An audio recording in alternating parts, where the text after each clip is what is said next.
Salamat po. Kindly sit down.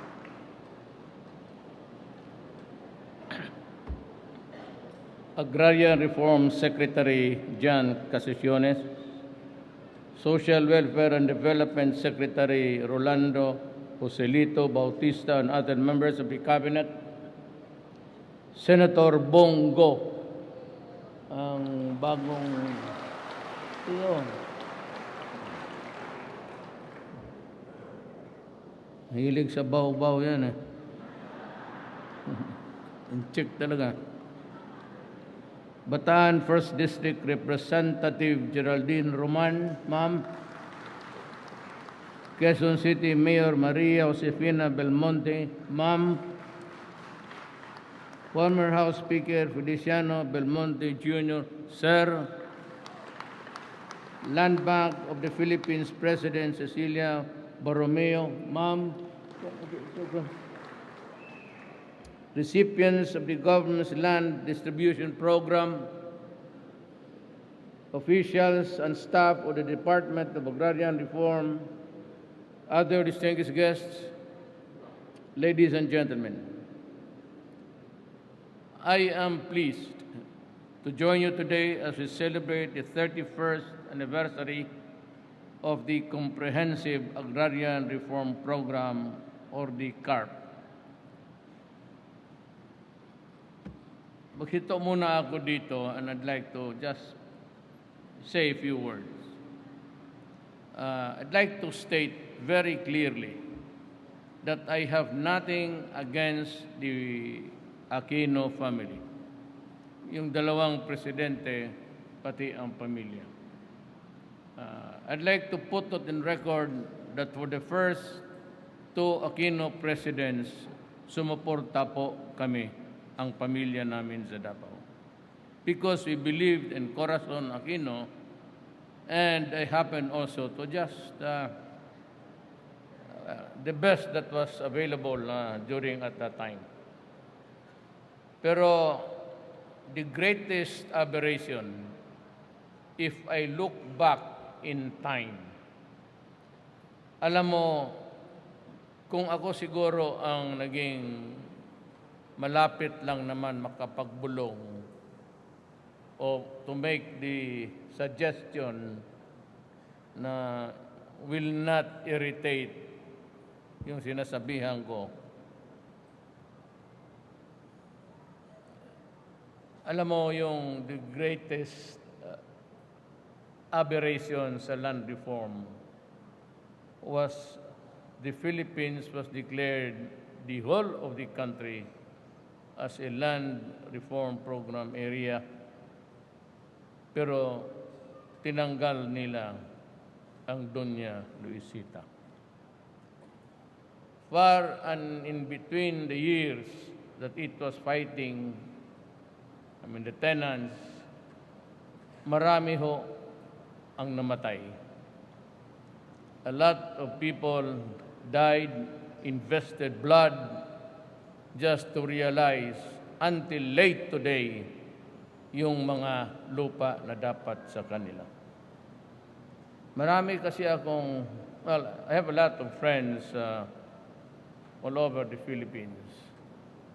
But when I became president, I told them, especially when I was campaigning in the Negros area, na there is always a time for everything. A time to be rich and a time to be just a flotsam in the economic life of the country. A time to be happy, a time to be just be contented what you have. A time for plenty and a time for want. At sinabi ko sa kanila, because there were still pocket of resistance to place the beneficiaries in possession of the property. I said, I commiserate with you. You are the only one who lost a piece of land here and there because of land reform. But I said, if you are a Christian and you have read the Bible, you'd notice, turn to page where it is, the Ecclesiastes 3. Ecclesiastes 3 is where you find the seasons of life. Alam mo, pagdating ng mga Espanyol, there were a favored few, and the friar lands, itong Quezon City, it was given to favored citizens, yung mga insulares who never went back to Spain, and those who were granted huge tracts of land. As late as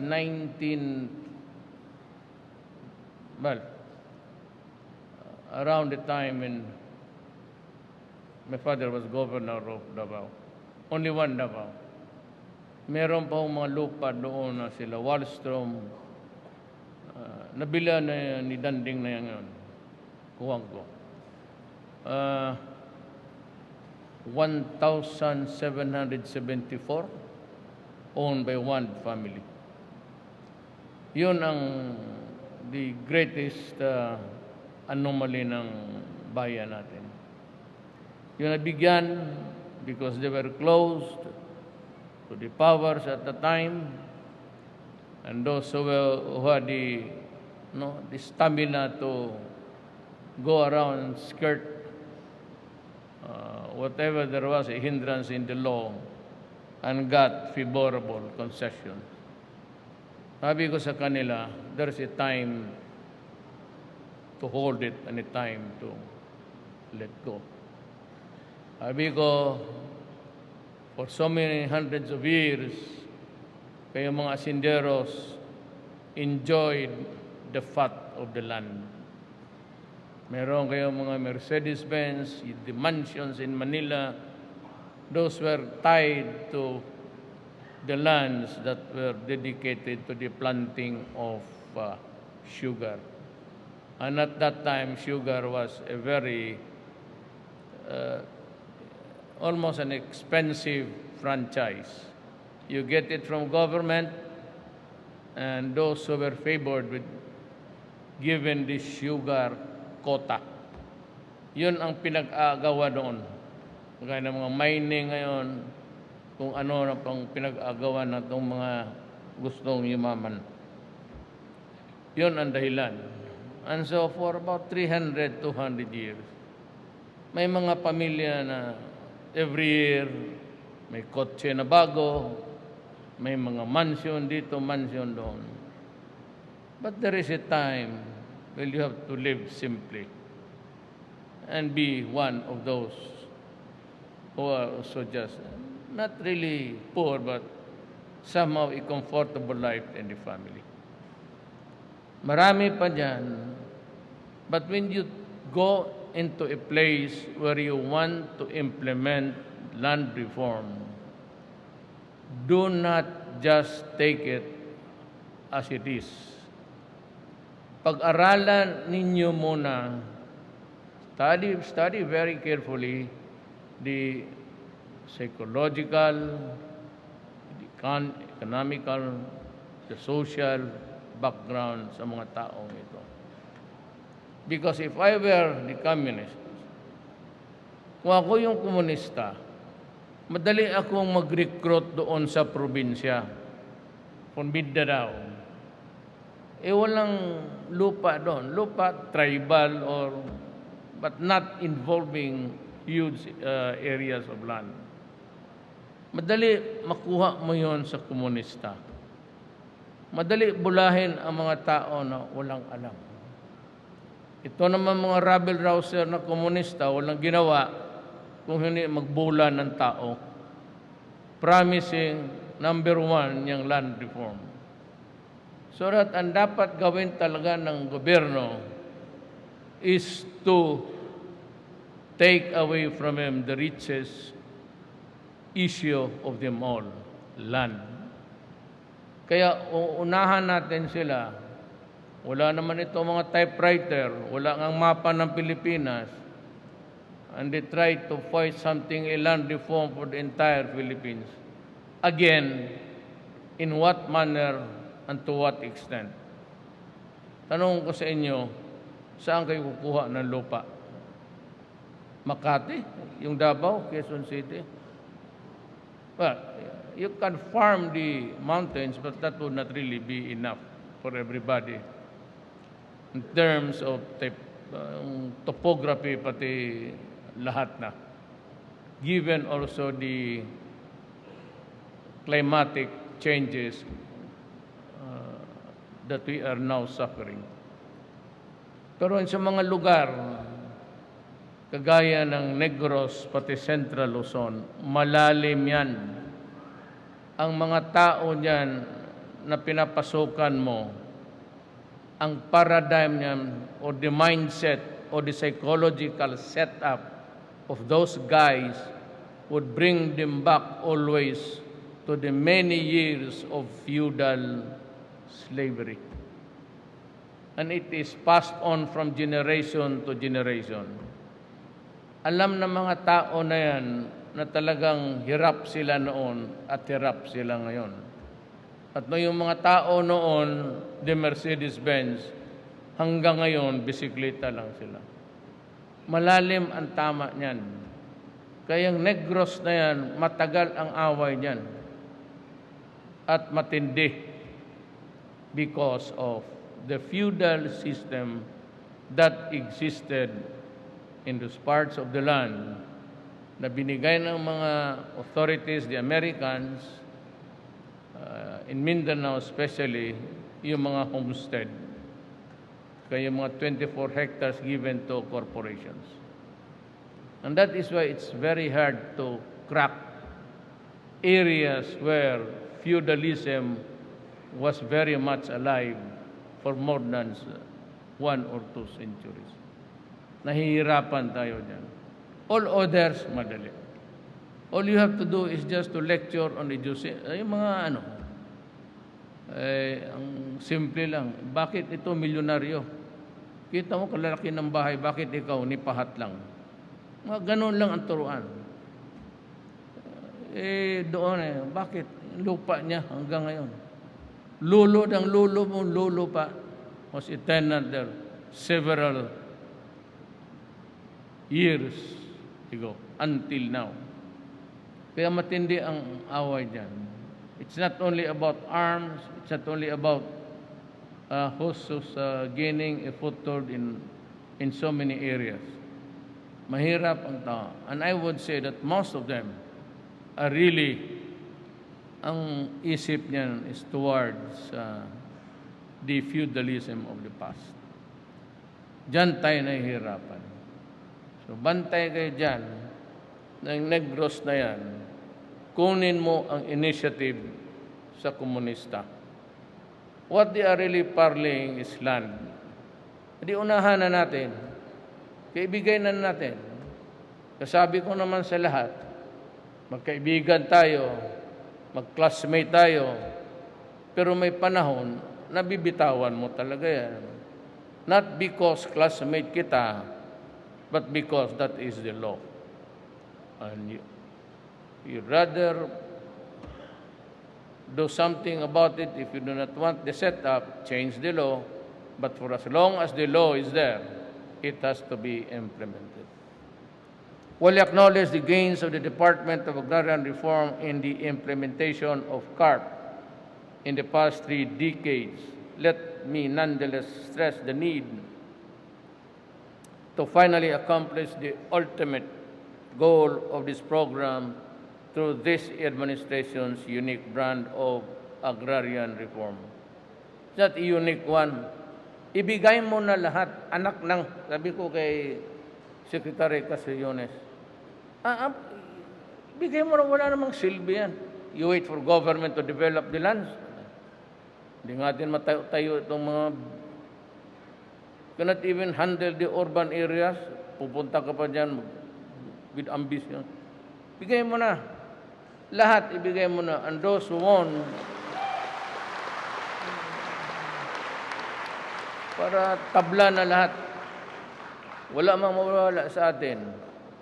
Tayong walang lupa, walang mawawala. Well, yan pang ano yan, pang asar lang. But wala man tayong nawala sa atin. We were migrants. Ang nandoon sa Davao noon, mas forestal lahat. Walang agriculture, kukunti lang ang komersya. So nothing to lose. But again, to the greatest good for the greatest number. That is the rule, unchanging and constant all throughout the eons or the generations. Yun ang sundin natin. As we highlight our accomplishments and milestones in implementing CARP, let us never lose sight of the primary aim of this program, which is to uphold the welfare of the landless farmers, promote social justice, welfare of our landless farmers, and attain sound rural development through the equitable distribution of all agricultural lands across the country. Alam mo, kayong mga komunista, baka akala ko kayo lang ang marunong. Even if you did not exist, land reform would still be the program of any government dito sa Pilipinas. Totoo yan. Because even without the element of violence and armed struggle, dadating talaga ang panahon that you have to equitably distribute the land to the people. It's scarce. Maliit ang mundo. Now, if you own about 1 or 2 hectares, that by itself is a luxury. Kaya mas aabot ng a little bit higher than what is used to be now. Kung magamit lang sana nila, ma'am, yung mga CLOA certificates nila as collateral for mortgage. That's the only way na magamit. Hindi lang nagamit eh. So land bank has to accept it by way of mortgage para makapaghiram ng pera. Ngayon, kung hindi makabayad, maglipat na lang kayo ng probinsya para hindi na kayo makita ng mga tagadar. Nanakawin mo rin yan. Kunin na ninyo. Today is indeed an auspicious occasion to realize the emancipation of our farmers by giving them actual ownership over the lands which they have been tilling for decades. I am therefore happy to lead the distribution of the certificates of the land ownership awards or CLOAs to the agrarian reform beneficiaries here today. It is the ultimate aspiration of every farmer to own the lands they now till. Now with these titles in their hands, I am confident that every beneficiary will be inspired to improve and increase their production through sustainable farming methods. Alam mo, may isingit ako dito. Wala bang pare dito?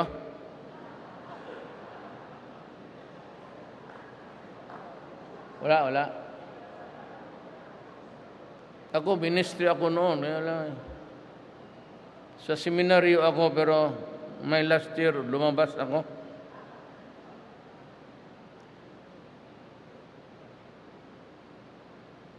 Alam mo, itong sitwasyon ninyo sa bukid, saan ba ako kahapon? Where was I yesterday?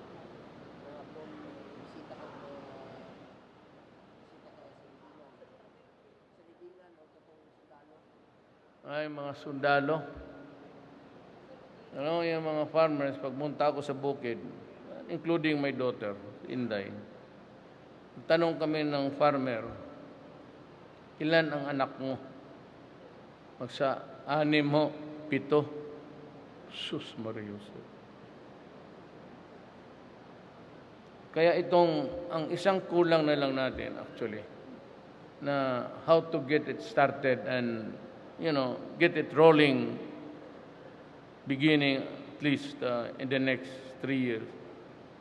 Yang ibalik ninyo yung family planning. I know of only 2 guys, presidents, who did it. And it was Ramos, who was a Protestant, and ako, na talagang pinipilit ko sa aking syudad ang land reform. You can ask any guy from Davao. Yung dito ngayon na taga Davao, tanongin niyo. Sa Davao, yung drawer ko sa punong-puno yan ng pills. Pills para hindi manganak. Yung iba tinatago ko rin para akin. Pero yung mga babae, pangangailangan ng trabaho, I tell her, okay, you come back to me after you deliver your baby. But have yourself legation. Pag walang legation, di kita matutulungan. Kasi ako, ang policy ko, tumutulong ako. If you're dying, I will help you. But I will just say that I will give you money to ease the pain. Kasi pamamatay na yan. Magsasayang ako ng pera ng chemo na hindi naman talaga mabubuhay yan. Itulong ko lang itong pera sa mabuhay. Yung patay, just to ease the pain, but you hurry up. Kasi hindi madali you give what? Chemo? Extend the life? Extend the suffering? What's the quality of life? Ganon. Magbigay ako ng pera, 5,000 sa babae. Tanungin mo mga taga Davao. Ayan, taga Davao yan.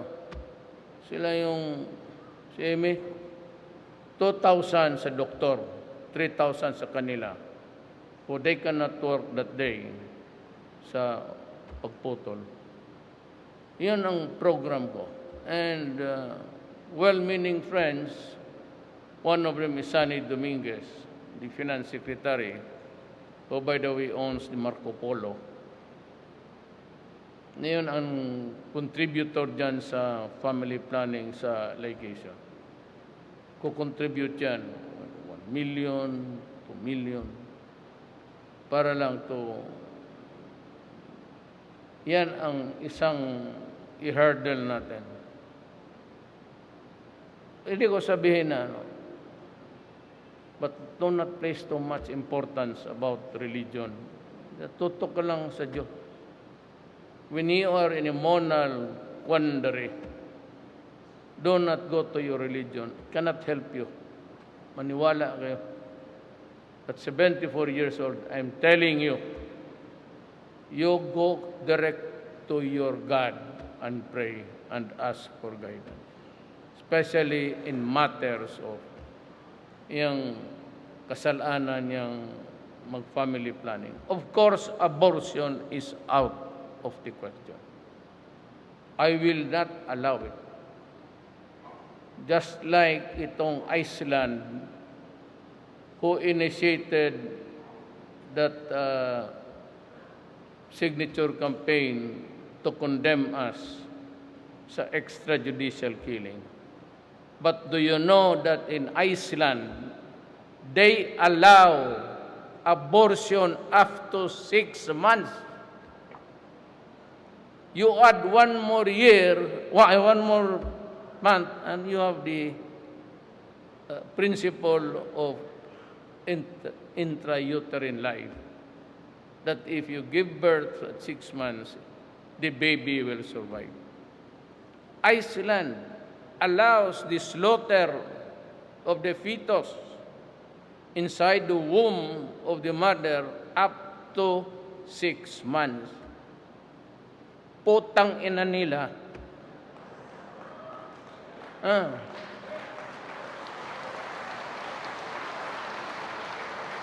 They worry more of the drug lords at itong mga who are pushing drugs killing our citizens and creating a social dysfunction in almost all tinamaan.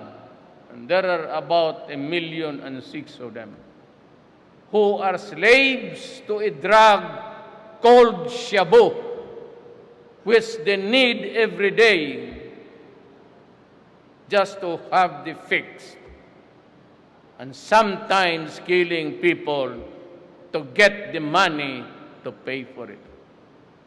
Hindi na naintindihan yung mga gagong yan.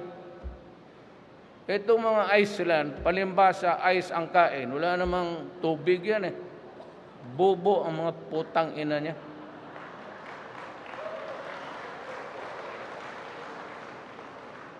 Just imagine, 6 months. You allow an innocent human being already thriving and living inside the mother's body.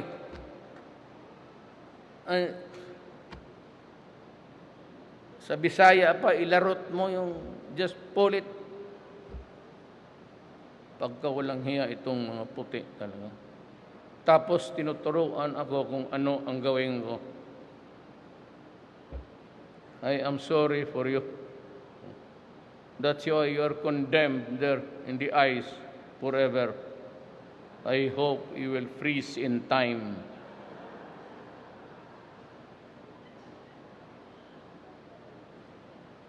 It is the ultimate aspiration of every farmer to own the lands they till.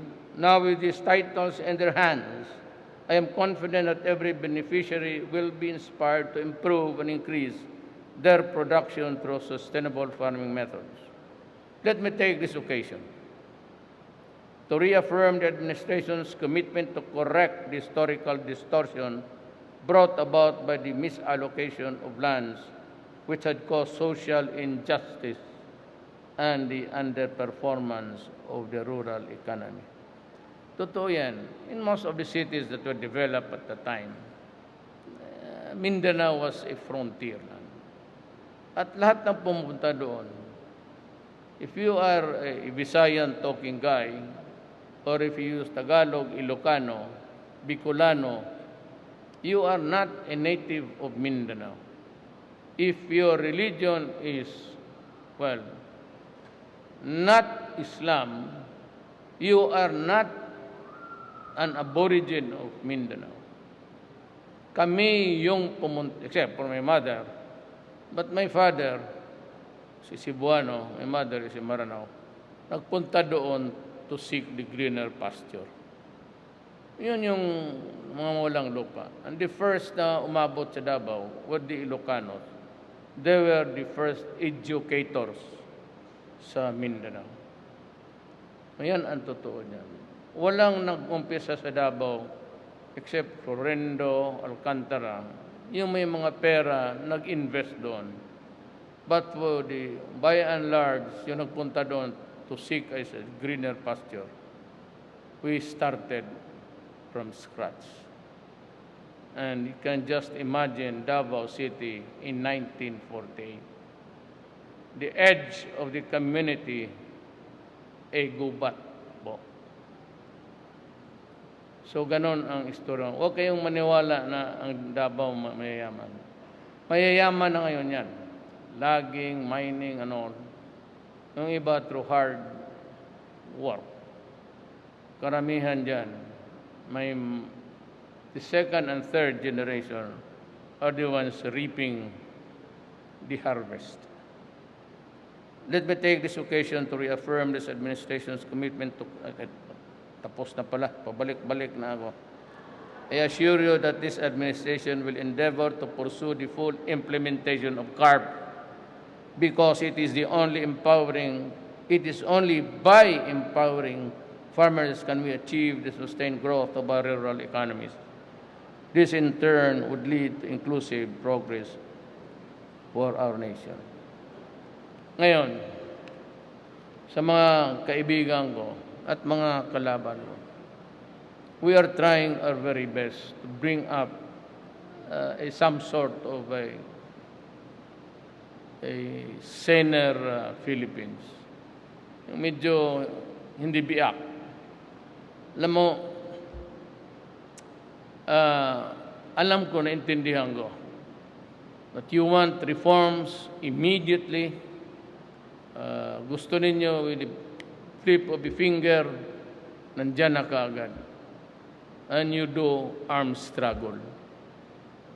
Alam mo, ang revolution is no longer a vow. You cannot win a fight for social justice or for a better life in your country if you go to revolution. It won't work. Hindi ka kayo makahawak ni isang barangay, and in the coming days, there will be a very, very radical change in the behavior of government. You know, I am not challenging you. You might win, or you may lose, but that is something to be seen. But I intend to call the attention of the military guys here. There are two of them. Four. Pati ikaw bang anong ranggo mo na? Major ka na, no? Lieutenant Colonel ka na? Buti ka pa. Ako, ni Sargento, hindi ako binigyan itong ang forces na ito. 5-star ka na we cannot go on this way. We have been fighting for 53 years. Mga kababayan, 53 years. Maawa naman kayo sa coming generation. Yung atin, tatay natin, lolo natin, tiyuhin ko, the adopted brother of my father, he was shot while having a meal with breaking bread with, matapos kumain, binaril sa ulo ng mga NPA. Pero kami, we do not have that hatred in our heart. Ang akin lang, it's about time that you stop this world revolution. If you want changes, it has to be through evolution. Dahan-dahan lang. Now, dito sa gobyerno, I'm telling you now, and I will not stay forever in this world, but there are two things which you must remember. If we cannot have law and order in this country, and if we cannot stop corruption in government, there can be never will we rise to the next step as a nation. Basta nandyan pa yung corruption, nandyan pa yung... We are fighting so many fronts. We are fighting the Abu Sayyaf. We do not call them Abu Sayyaf anymore. They're ISIS. They are tied up with the radical bankrupt movement dyan sa Middle East. Walang mga utak yan kung hindi magpatay pati magsira. Then I am facing the revolutionary fronts. Territorial na ang ano nila. And that's the MI and the MF.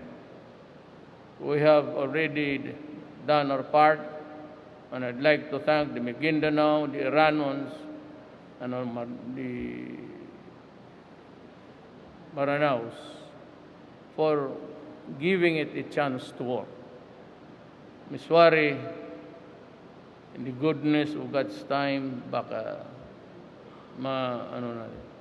Then we have the Truga.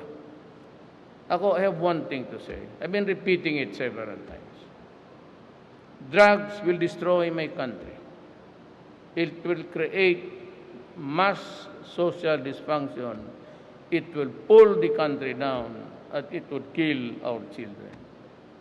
So pag nandiyan ka sa droga, let me be very frank, to the human rights, unto all, unto the crying babies, putang inan mo, pagka pumasok ka dyan, papatayin talaga kita.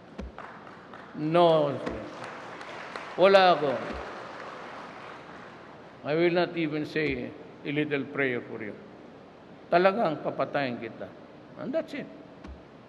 If you want to escape the, drop it. Bitawan mo. Tapos na. Nothing to worry.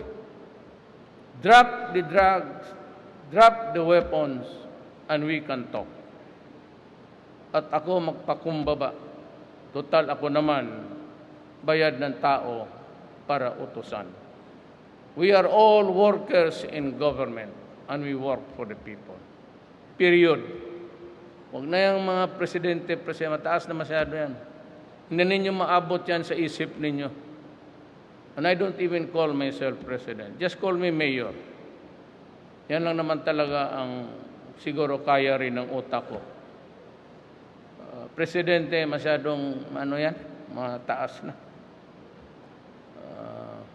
I find it a little bit, nakukornehan ako. And even if you call me president, I will not, hindi kita papansinin. Totoo yan. Pag president, alam ko ako nga, diretso lang ko. Pag sabi mayor, ano yon? Pag sabi mong, totoo, si Mayor Belmonte na yan. Tapikin mo ako, sabihin mo, presidente, sabihin kita, ha?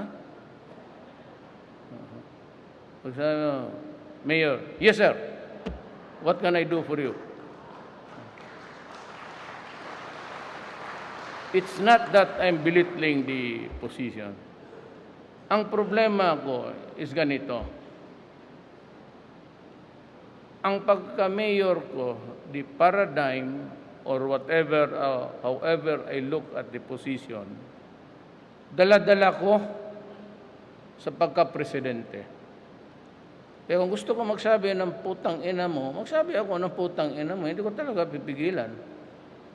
Kung si ambasador nakikinig dyan, sabi niya, walang putang ina mo, that's your problem.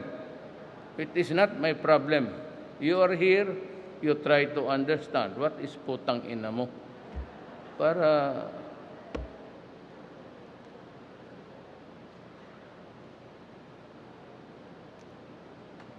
as we work together in improving the quality of life for our farmers, their families, and communities. I am counting to all agrarian reform beneficiaries to support the growth and development of agricultural sector to responsible farming. Maasahan ninyo, maybe this year, ang pinakamataas sa budget natin is yung edukasyon. Then yung DPWH. Baka itong sa last 2 years ko, yung iangat ko kayong mga farmers. At sana naman na nandito ba si Pinyol? Did you invite? Maulinte itong sabi niya, I assure you, Mr. Huwag na yung sabihin sa kanya. May insulto yung tao. Pero sinabi kasi niya sa cabinet. Sabi niya, I assure you, Mr. President, English yun that I think, I believe that at the end of the year, we will be a net exporting country of rice. Wow! Sabi namin sa cabinet, totoo ka? Yes. Doable yan. So, nagkaroon na ng crisis, sabi ko, to Pinyol, kagbay ara ng crisis sa bugay. May problema ta. That is a temporary setback, Mr. President. I assure you that there will be enough time to recover. Tiga kaabot siya ng typhoon, haros dari, haros dito, hangin nga rin, haros dito. Ay sabi ko, you forgot to factor in, Mr. Secretary, the climactic. Passing lang na. So, minsan, it brings my mind back to an earlier incident. kita kami sa airport. Di nakita niya ako. Di sa airport sa Davao, may ara ng masayista. Di nakita niyo, nung kamo na kadto mo sa Davao, na may masayista sa ulo ng mga blind. So nakita niya ako. So, Mr. President, are you leaving? English yan siya. Oo, punta ko sa Manila. Delayed ang flight natin to. Kapag masahe na ako.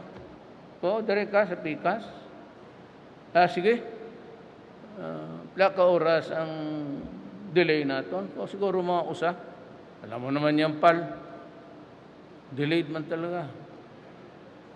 Tapos, pamasahe na rin siya. Sabi ko, sige masayista yung kaibigan ko. So, sige na, ginamasahe siya. Sige na kami usap, bilunggo siya. Linti nga, kining complaining about everything under the sun. Tapos sabi ng masayista, Sir, lunggo ka, sir? Sabi ni secretary, ito nga why alam mo, ilunggo ko? Sabi niya, Sir, linti. Gumasahe ko sa ulo mo, gadamo sa hangin.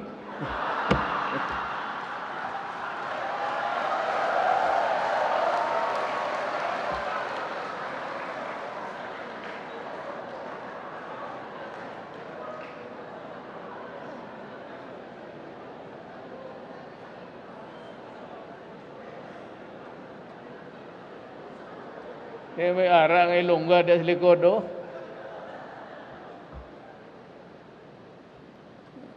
Basta Ilonggo, rapapap dito, rapapap dito, patay silang lahat. Well, to Secretary Pinyo, that's just, lang yan, biro lang yan. Biro. That's the joke dyan sa mga, pardon, my apologies. I do not mean to insult you. Istorya lang yan, kasi net exporter nga eh. Kaya nalaala ko yung net exporter. Ngayon nagka-crisis sa bigas, putang ina. And I thought it would never happen. Could never happen in my term. Ang nangyari talaga. Sabi ko sa kanila, look, pag yung putang inang budiga na yan, hanggang dyan yung sako, pabutin mo doon sa ceiling. Because Filipino is visual. Pag nakita niya yung budiga niya hanggang doon sa taas, okay yan sa Filipino. Pag nakita niya down kayan to a fourth of its total capacity, and somebody brings out a very bad joke about the stocks or the supply of the rice, o ganyan na lang niya nakita, almost about 5 feet. Marami na yung so it create panic. So sabi ko, pataasin mo yan. Total yung first in, first out ka man. Punuin mo yung mga bodega. And by the way, bilihin mo yung yung local. Unahin muna ninyo sa during harvest time.